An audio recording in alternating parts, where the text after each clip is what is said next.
Salut tout le monde. Ceci est la chaîne Encyclopédie. Le livre que nous interpréterons dans cet épisode est Airbus, l'histoire vraie du journaliste aéronautique français Spark. Le protagoniste du livre, Airbus Aircraft Company.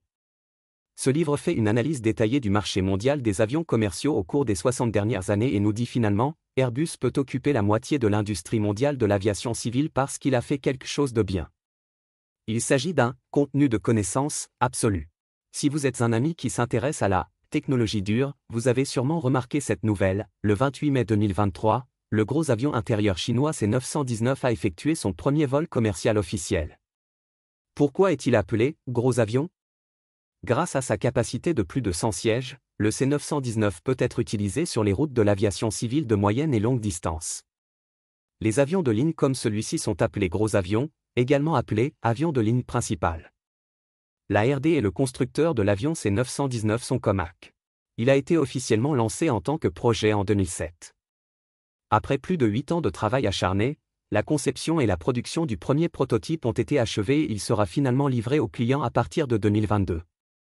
Bien que cette information soit déjà publique, je pense que vous avez encore de nombreuses questions sur le C919. Par exemple, pour un avion de ligne, il a fallu 15 ans entre le début du projet et la livraison officielle. Est-ce considéré comme un délai long ou court? Autre exemple, en tant que nouveau produit, le C919 doit rivaliser avec d'autres modèles matures pour les commandes. A-t-il un avantage?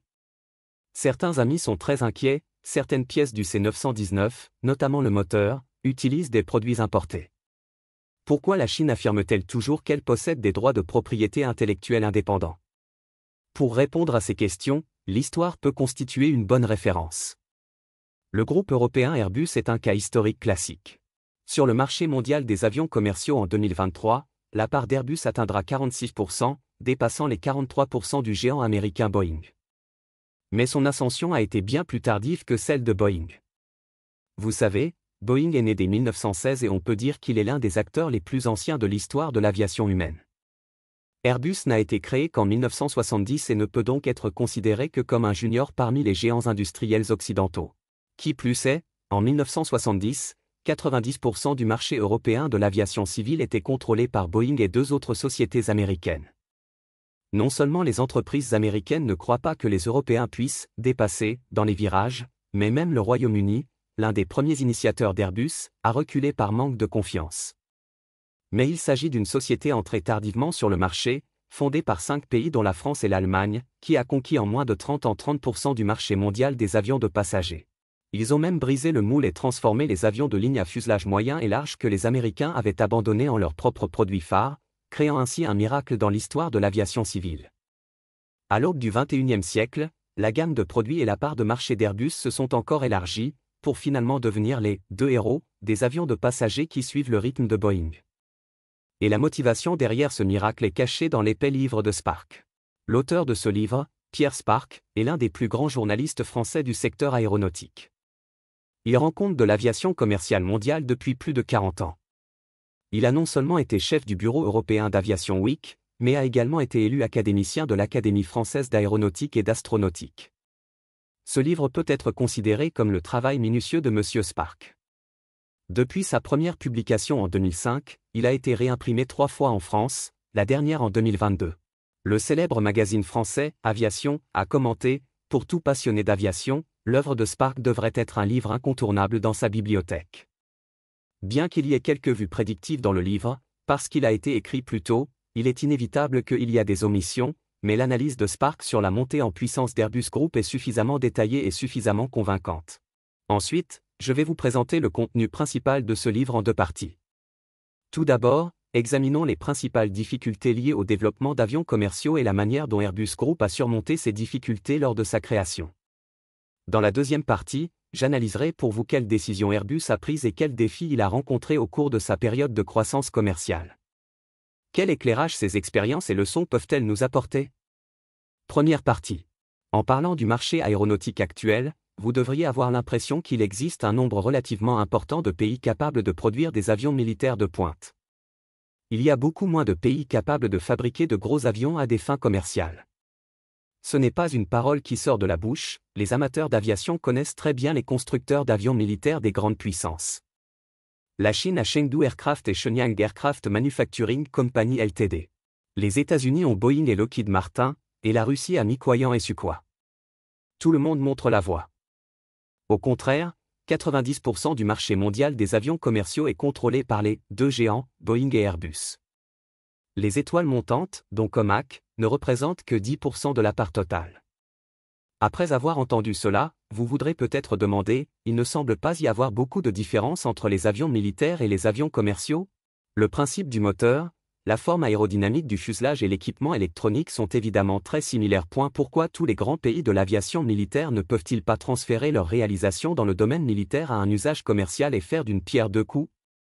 De plus, le marché des avions commerciaux est bien plus vaste que celui des avions militaires. La plupart des pays n'achèteront pas précipitamment un grand nombre de nouveaux avions militaires, sauf pour les moderniser.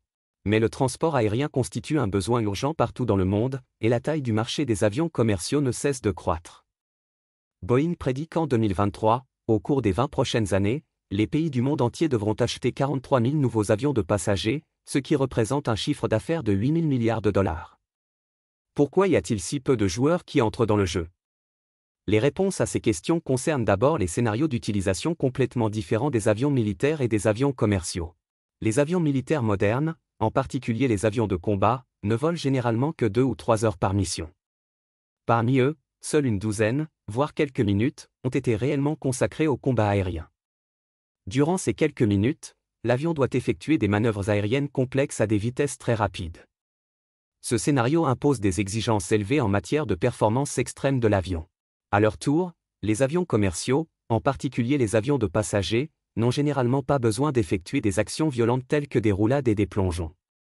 Ce qu'ils souhaitent, c'est amener les passagers à leur destination de manière stable au cours d'un vol de plusieurs heures, voire plus de 10 heures. Au cours de ce processus, le bruit de l'avion ne peut pas être trop fort et l'espace permettant aux passagers de se déplacer ne peut pas être trop petit. En d'autres termes, les avions militaires se concentrent sur la haute performance dans des conditions extrêmes, tandis que les avions commerciaux accordent davantage d'attention à la stabilité et au confort.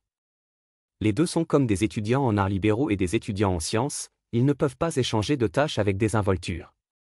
Pour les avions commerciaux, l'indicateur le plus important est appelé « économie ». Ce mot semble simple, mais en pratique, il est trop compliqué. Par exemple, si un avion de ligne est équipé de 4 moteurs, il peut voler plus vite et transporter plus de passagers et de fret qu'un avion bimoteur. Mais 4 moteurs alourdiront le fuselage et consommeront plus de carburant. Ce type d'avion nécessite également une piste plus longue qu'un avion bimoteur au décollage et à l'atterrissage.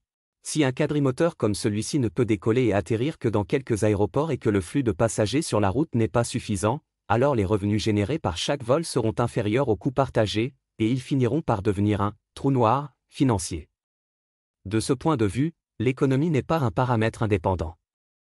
Le nombre de moteurs et la consommation de carburant, le nombre ou le nombre de sièges disponibles et le fait que l'itinéraire soit long ou court auront tous un impact sur celui-ci. On peut dire que dès la conception initiale, l'économie est la ligne de vie et de mort des avions commerciaux, qui mettra en avant diverses exigences. En plus de la stabilité et de l'économie, les avions commerciaux ont également des indicateurs de sécurité plus stricts que les avions militaires. Les avions militaires traditionnels d'aujourd'hui permettent 0,2 accidents de coupure de moteur en 1000 heures de fonctionnement. Quant aux avions commerciaux, c'est 0,02 fois, soit une différence de 10 fois. Pourquoi est-ce stipulé? Parce que la plupart des avions militaires n'ont qu'un ou 2 membres d'équipage. Une fois le moteur calé en l'air, le pilote peut rapidement s'échapper en s'éjectant. Outre le pilote, l'avion transporte également des centaines de passagers. Lorsqu'il était en danger dans les airs, les passagers n'avaient tout simplement pas assez de temps pour sauter en parachute. La fiabilité de l'avion lui-même est la plus grande garantie de sécurité. Les avions commerciaux doivent donc être soumis à des réglementations plus strictes que les avions militaires en termes de taux de panne moteur et de durée de vie des matériaux afin de garantir l'obtention des certificats de navigabilité. Pour produire un avion commercial offrant suffisamment de stabilité, d'économie et de sécurité, le temps et l'argent dépensés sont extrêmement stupéfiants. Prenons l'exemple de la société américaine Boeing, ses avions de passagers de la série 7, les plus célèbres, comme les 737 et 747, passent plus de 4 ans en phase de conception. Du vol d'essai du prototype à la livraison officielle au client, il faudra encore 2 à 3 ans, voire plus. Par conséquent, Il est très courant dans l'industrie de l'aviation civile de prendre 8 à 10 ans pour développer un avion de ligne, ce qui est plus de 2 fois plus long que le cycle de développement d'un avion de combat. Quant aux coûts de développement, ils sont encore plus faramineux. Lorsque Boeing a développé le 747 dans les années 1960, il a dépensé $1 milliard rien que pour la phase de conception. Cette somme d'argent équivaut aujourd'hui à 6 milliards, soit de quoi construire plus de la moitié d'un porte-avions. Afin de configurer la chaîne de production du 747, Boeing a également emprunté $1,2 milliard supplémentaires pour construire une nouvelle usine, contractant ainsi d'énormes dettes. Mais une fois le projet d'avion de passagers terminé, les retours seront extrêmement étonnants. En tant que l'un des modèles d'avions les plus réussis de l'histoire de l'aviation civile, le Boeing 747 a vendu plus de 1500 appareils. Il est en production depuis 55 années consécutives et a créé diverses valeurs économiques de plus de 1000 milliards de dollars américains. De ce point de vue, les avions commerciaux constituent un projet d'ingénierie à haut risque, à long terme et à haut rendement. Il impose des exigences très strictes concernant le niveau de base et les ressources financières de l'industrie aéronautique, et seuls quelques pays peuvent remplir ces conditions. Mais vous voudrez peut-être quand même vous demander, les partenaires d'investissement d'Airbus Group, la France et l'Allemagne, sont tous deux des pays développés dotés de solides ressources financières et d'une bonne base dans l'industrie aéronautique. Pourquoi n'ont-ils commencé à se lancer sur le marché des avions de passagers qu'en 1970 ? La réponse à cette question est liée au contexte de l'époque. Avant le déclenchement de la Seconde Guerre mondiale, les industries aéronautiques de l'Europe occidentale et des États-Unis étaient fondamentalement à égalité. Cependant, la base industrielle de l'Europe occidentale a été gravement endommagée pendant la guerre et les États-Unis ont servi d'arsenal aux Alliés, fournissant leurs propres avions de transport à l'Europe à des prix extrêmement bas.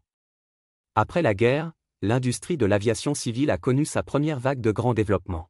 Les avions de transport militaire fabriqués aux États-Unis se sont transformés en avions de ligne civile en raison de leur faible coût et de leur grande quantité, et ont conquis le marché de l'Europe occidentale d'un seul coup. Les compagnies aériennes américaines, représentées par Boeing, ont également profité de cette précieuse fenêtre de temps pour achever la transformation vers les avions à réaction et occuper les hauteurs technologiques. Dans les années 1960, Boeing avait mis en place une gamme complète d'avions de passagers et dominait de fait le marché de l'aviation civile d'Europe occidentale. Bien que les puissances aériennes traditionnelles telles que la France et le Royaume-Uni aient développé leurs propres avions de passagers, leurs ventes sont très faibles et ne suffisent pas à ébranler le monopole des États-Unis. Le gouvernement français est conscient de cette situation et s'inquiète en son fort intérieur. Vous le savez, l'avion commercial n'est pas seulement un produit industriel de grande valeur, mais son rôle d'intégration dans la chaîne industrielle est également considérable. Un avion commercial performant peut créer des emplois correspondants dans tous les domaines, des moteurs aux vies et aux verres. Dans les années 1960, la France dépensait chaque année des milliards de dollars pour importer des avions de passagers des États-Unis, et les opportunités d'emploi correspondantes étaient offertes aux États-Unis en vain, ce qui n'en valait pas la peine économiquement. C'est pourquoi, en 1965, la France a convoqué la Grande-Bretagne et l'Allemagne pour des discussions et a proposé de coopérer au développement de l'avion commercial européen. Il y a 3 avantages majeurs pour plusieurs pays à s'associer dans la construction d'avions gros porteurs. Premièrement, les fonds de R&D peuvent être partagés, afin que la pression sur chaque pays ne soit pas trop forte. Deuxièmement, nous pouvons tirer pleinement parti des avantages comparatifs. Par exemple, la France est bonne dans la conception de machines complètes, la Grande-Bretagne dispose de moteurs haute performance et l'Allemagne dispose d'ouvriers d'assemblage très qualifiés. Ces avantages peuvent être intégrés dans le même produit pour réduire les coûts. Troisièmement, cela peut unifier le marché régional et empêcher chacun d'eux de se battre les uns contre les autres. Mais ces défauts sont également évidents, dans le processus de coopération, chaque pays espère avoir le plus grand mot à dire. Des contradictions apparaissent ainsi. Les avions commerciaux européens ont rencontré un tel problème lors de la phase de démonstration, les 3 principaux pays participants avaient des opinions différentes sur les spécifications que le nouvel avion devait adopter, et il a fallu 3 ans de querelle pour parvenir à un consensus. Quelles sont les spécifications d'un avion ? En termes simples, il s'agit du nombre de sièges, de l'autonomie maximale et du nombre de moteurs. C'est directement lié à l'économie mentionnée ci-dessus. Les spécifications de l'avion sont déterminées par la route qu'il vise. Si le trafic de passagers sur une ligne continue de croître, il sera rentable de développer des avions de passagers répondant aux spécifications correspondantes. À la fin des années 1960, il existait en Europe 2 types de routes commerciales qui connaissaient la plus forte demande. Le premier est la ligne longue distance traversant l'Atlantique entre l'Europe et les États-Unis, qui comporte un seul voyage de plus de 6000 km et nécessite pour fonctionner un avion de passagers lourd doté de 4 moteurs. Le Royaume-Uni est tout à fait favorable au développement de ce type d'avion. L'autre est une route court courrier en Europe, avec une distance de vol unique de moins de 3000 km et peut être exploitée par des avions de petite et moyenne taille équipés de 2 moteurs. L'Allemagne soutient le développement de tels avions. Mais le représentant français a proposé un autre plan. Peut-on développer un avion de ligne gros porteur bimoteur avec une autonomie de 3000 à 5000 km pour occuper le marché intermédiaire? Une telle idée pourrait être considérée comme révolutionnaire dans l'industrie de l'aviation civile à l'époque. Parce que les spécifications traditionnelles des avions commerciaux sont formulées par des entreprises américaines et basées sur les conditions du marché américain. Aux États-Unis, le réseau aéroportuaire est extrêmement développé, mais le flux de passagers entre les villes est peu concentré. Par conséquent, ce qui est populaire aux États-Unis, ce sont les avions de passagers à fuselage étroit avec un seul couloir. Le nombre de sièges dans une même rangée ne dépasse généralement pas si, la capacité en passagers de l'ensemble de l'avion est inférieure à 150 personnes et la portée n'est pas très grande. Les 707 et 737 de Boeing entrent dans cette catégorie, et ce sont aussi les principaux modèles importés d'Europe. Cependant, la France a découvert que la situation de fond de l'industrie aéronautique civile européenne est différente de celle des États-Unis, elle est plus dépendante des aéroports pivots. Les grands aéroports comme Paris et Francfort ont non seulement un trafic de passagers énorme, mais ouvrent également des liaisons moyennes et longues distances vers le Moyen-Orient et l'Afrique. Cela signifie qu'il existe en Europe un marché pour les avions de passagers de taille moyenne, capables de transporter plus de passagers à la fois et ayant un rayon d'action légèrement plus long. Quelle est la taille de cet espace de marché? Le gouvernement français a mené à l'époque une enquête de 2 ans auprès des principales compagnies aériennes européennes et a finalement conclu que si un avion de passagers à double couloir d'une capacité de 250 à 300 sièges et d'une autonomie d'environ 5000 km était développé, alors il pourrait vendre au moins 1000 avions en 10 ans, ce qui est suffisant pour réaliser un bénéfice. Dans le segment des avions de ligne moyen courrier à double couloir, les constructeurs américains ne disposent pas de produits correspondants, ce qui signifie que les nouveaux avions européens peuvent prendre pied sans guerre de prix féroce. Ce nouvel avion est devenu l'Airbus A300. Afin de convaincre ses deux partenaires, le gouvernement français a fait les concessions nécessaires. Le Royaume-Uni ne veut-il pas construire des gros avions haut de gamme? Pas de problème, mais il n'est pas cumulable avec le volume A300. La France sélectionne les avions de passagers long courrier haut de gamme et lance un projet de coopération avec le Royaume-Uni, qui deviendra plus tard du type Concorde. L'Allemagne ne veut-elle pas construire des petits avions à bas prix? Donner ensuite plus de parts d'assemblage à l'Allemagne et échanger la charge de travail contre le soutien allemand. On peut dire que le démarrage d'Airbus Group est indissociable de la coordination du gouvernement français. Ainsi, de 1965 à 1967, après près de 3 ans de débats, les pays européens ont finalement déterminé les spécifications du nouvel avion de ligne et signé un mémorandum de projet. Selon le mémorandum, la France et le Royaume-Uni ont chacun reçu une part de production de 37,5%, tandis que l'Allemagne en a reçu 25%. Cependant, l'Allemagne partagera la conception globale de l'avion avec la France, elle ne jouera donc pas de rôle de soutien. Lors de la phase de conception, la France et l'Allemagne se sont mises d'accord pour contribuer chacune à hauteur d'1 milliard de francs, ce qui équivaut aujourd'hui à 2,8 milliards d'euros. Afin de développer les matériaux du fuselage, d'agrandir les usines et de recruter de la main-d'œuvre, les gouvernements de différents pays ont avancé d'importantes sommes d'argent, portant le coût de développement de l'A300 à 4,5 milliards de francs, soit l'équivalent de plus de 6 milliards d'euros aujourd'hui. Avant la création de l'entité de la coentreprise, la recherche et le développement de nouveaux avions battaient déjà leur plein. En 1970, Airbus Industrial Group est officiellement né, l'Allemagne et la France détenant chacune 50% des actions, puis les Pays-Bas et l'Espagne ont été ajoutés comme partenaires. Le président de la nouvelle société sera un Allemand et un représentant français en sera le PDG. En 1972, le premier produit d'Airbus, l'A300, effectuait son premier vol prototype et commençait ses opérations commerciales 2 ans plus tard. Les pays européens disposent enfin de leurs propres avions commerciaux développés de manière indépendante. La seconde partie. Ce qui précède est le processus de création d'Airbus Group. Cette histoire a en réalité connu beaucoup de rebondissements. L'auteur Spark nous a raconté qu'avant et après la naissance d'Airbus, il y avait eu un conflit acharné avec le gouvernement britannique, et que la source du conflit était le moteur de l'avion. Sur le marché actuel de l'aviation commerciale, la composante importante du moteur est principalement contrôlée par 3 sociétés, à savoir General Electric et Pratt & Whitney des États-Unis et Rolls-Royce du Royaume-Uni. Rolls-Royce, ou Rolls-Royce en abrégé, portant fait le même mot que la marque de voiture de luxe, Rolls-Royce, et appartenait à l'origine à la même société. Dans les années 1960, Rolls-Royce était le plus grand constructeur de moteurs d'avions d'Europe et avait une voix forte. La condition préalable à la participation du gouvernement britannique au projet Airbus est que le nouvel avion soit équipé de moteurs Rolls-Royce. La France et l'Allemagne n'ont aucune objection à ce projet. Cependant, Rolls-Royce prévoyait d'utiliser un nouveau moteur sur l'A300, mais ce moteur n'a été finalisé qu'en 1970 car le cycle de développement était trop long. En désespoir de cause, le gouvernement français a décidé de ne pas attendre plus longtemps et a fait appel à l'américain General Electric pour créer une coentreprise CFM qui servira de fournisseur de l'A300. l'A300 est donc en réalité équipé de moteurs américains. Un avion européen est équipé d'un moteur américain, alors à qui appartiennent les droits de propriété intellectuelle? Sur cette question, Airbus Group a réalisé une conception soignée. Tout d'abord, CFM, ce fournisseur, n'est pas une simple approche du « tout utiliser ». Le gouvernement français demande aux États-Unis de proposer un prototype de moteur et de le combiner avec des pales de soufflante produites en France pour lancer un nouveau produit indépendant. L'assemblage et les essais de ce nouveau moteur sont réalisés en France et en Allemagne, les pays européens réunis se voyant attribuer près de 40% de la part des tâches.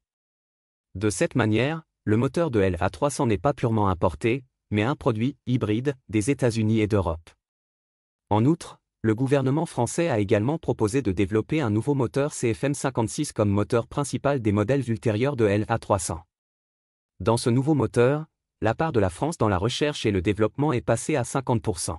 En tant que partenaire de coentreprise, General Electric continuera non seulement à partager la technologie des moteurs avec la France, mais sera également responsable de la promotion du CFM56 dans le monde entier et aidera ce produit, hybride, à ouvrir des marchés hors d'Europe. De cette manière, Airbus a non seulement résolu le problème de puissance de l'A300, mais a également ouvert un canal supplémentaire de vente de moteurs. Quant à l'Uoluo Company, qui nourrit de grandes ambitions, son sort sera bien plus mouvementé. Après la création de CFM, le gouvernement britannique s'est directement retiré des premiers investissements d'Airbus Group. Ils estiment que sans les moteurs fournis par le Royaume-Uni, il serait impossible pour l'A300 d'achever ses recherches et développements dans les délais, et encore moins de conquérir suffisamment de parts de marché auprès des entreprises américaines. De plus, le gouvernement britannique encourage également Rolls-Royce à continuer de développer de nouveaux moteurs afin de pouvoir concurrencer de front CFM. En conséquence, Rolls-Royce a continué à investir massivement dans la recherche et le développement avant de pouvoir trouver suffisamment de clients et, en 1971, elle s'est rendue insolvable. Le gouvernement britannique ne pouvait que serrer les dents et nationaliser Rolls-Royce, évitant ainsi sa faillite totale. En 1979, le gouvernement britannique constate qu'Airbus Group a fait de grands progrès, puis propose de racheter 20% de ses actions. Mais de cette manière, le Royaume-Uni a non seulement payé une offre plus élevée, mais a également perdu les premiers dividendes de l'entreprise. Bien entendu, le développement d'Airbus sera toujours affecté par l'environnement international. En 1973, un événement majeur se produit, la quatrième guerre du Moyen-Orient déclenche une crise pétrolière mondiale et les prix internationaux du pétrole triplent. C'est un coup dur pour Airbus Group, qui vient de commencer à livrer des A300. Car en période de bas prix du pétrole, les compagnies aériennes seront plus disposées à ouvrir des routes moyennes et longues distances et seront moins sensibles à la consommation de carburant des avions. Mais alors que les prix du pétrole brut montaient en flèche, les clients cibles de l'A300 ont commencé à resserrer leur budget. En 1974, les commandes réelles des A300 étaient inférieures à 100, soit seulement un dixième de l'estimation initiale. Pire encore, selon des études de marché réalisées en France et en Allemagne, après la flambée des prix du pétrole, la demande de commandes pour les liaisons moyenne distance sera réduite de moitié. Dans ce cas, l'A300 ne serait-il pas invendable? Ne vous inquiétez pas, le moyen de vous sauver sera bientôt découvert. Comme mentionné précédemment, l'A300 est un avion de passagers destiné au marché intermédiaire. Il comble le fossé entre les avions de ligne traditionnels à fuselage étroit et les avions de ligne transatlantique à long rayon d'action. Lorsqu'Airbus Group a conçu l'A300, il avait déjà réfléchi à la compatibilité des opérations ultérieures. Il peut soit raccourcir le fuselage et l'utiliser sur des itinéraires plus courts, soit étendre davantage le fuselage pour augmenter la capacité de transport de carburant et l'utiliser sur les itinéraires Europe-Asie. Maintenant que les prix du pétrole ont grimpé en flèche et que les routes de moyenne et longue distance ont été affectées, essayons la technique de réduction osseuse. Ainsi, en 1978, Airbus lance l'A310, une version plus petite de l'A300. Il a réduit le nombre de sièges de 285 à 220, et la distance de vol est plus courte de 1000 km, mais la vitesse de vol et le confort ne sont pas affectés. Cet A310, plus économe en carburant et moins cher, a rapidement vendu plus de 250 appareils. Les A300 et A310 ont reçu au total plus de 810 commandes, atteignant 80% des attentes initiales, et la crise a naturellement été résolue. Mais diriger une compagnie aéronautique nécessite bien plus que simplement proposer des idées à la va-vite. Depuis les années 1970, Airbus Group a lancé une série d'opérations autour du marketing commercial. Parmi eux, l'événement le plus important est le spectacle aérien. Vous savez, le salon aéronautique est en fait une scène publique permettant aux grandes compagnies aéronautiques de présenter leurs capacités techniques et leur gamme de produits. Les salons aéronautiques organisés aux États-Unis se concentrent essentiellement sur les produits militaires, ce qui laisse la place aux constructeurs européens. Depuis 1975, chaque fois qu'un grand salon aéronautique a lieu en Europe, Airbus Group loue une salle d'exposition saisissante pour promouvoir en grande pompe ses projets d'avenir.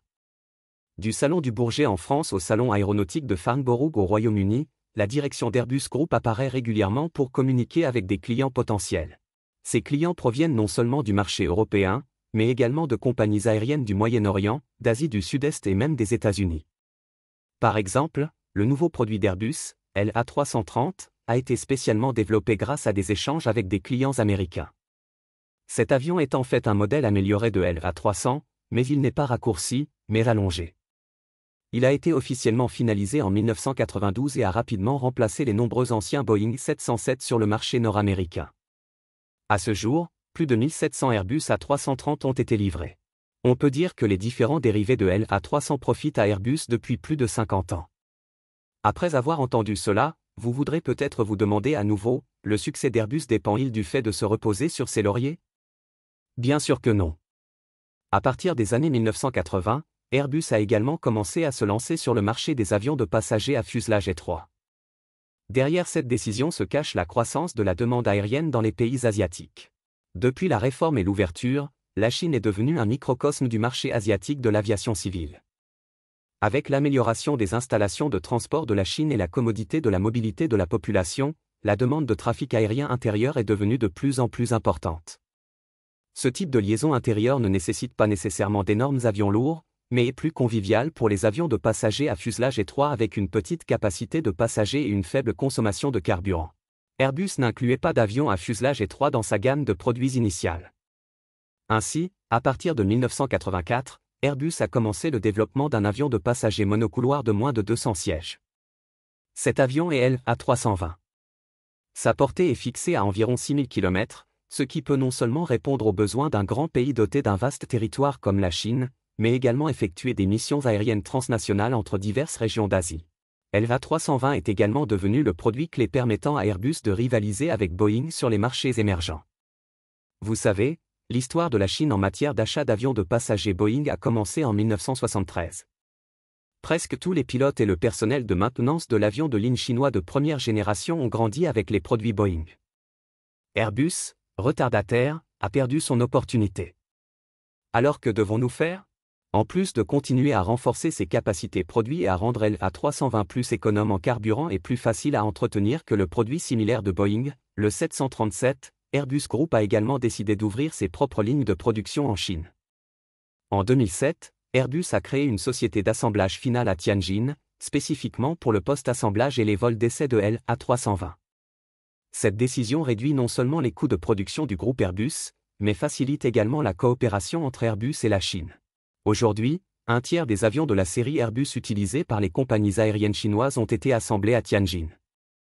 La série A320 a finalement vendu 10 000 appareils, créant ainsi d'incroyables retombées économiques.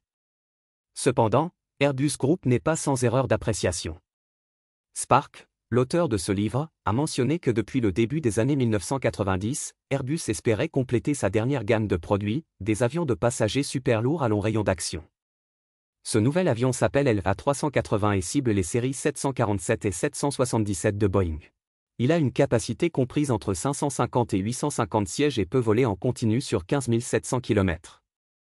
Cependant, l'A380 a répété l'erreur du Concorde évoquée plus haut. Il est technologiquement avancé et spacieux à l'intérieur. Cependant, les avions de passagers très lourds nécessitent des pistes plus longues pour décoller et atterrir, ce qui limite la portée de déploiement de l'A380. Le trafic de passagers sur les routes transcontinentales n'a pas connu une croissance suffisamment forte au début du XXIe siècle. En conséquence, l'A380 a été officiellement mis en service en 2005. Fin 2021, sa production a été interrompue en raison de commandes insuffisantes et seuls plus de 250 appareils ont été livrés.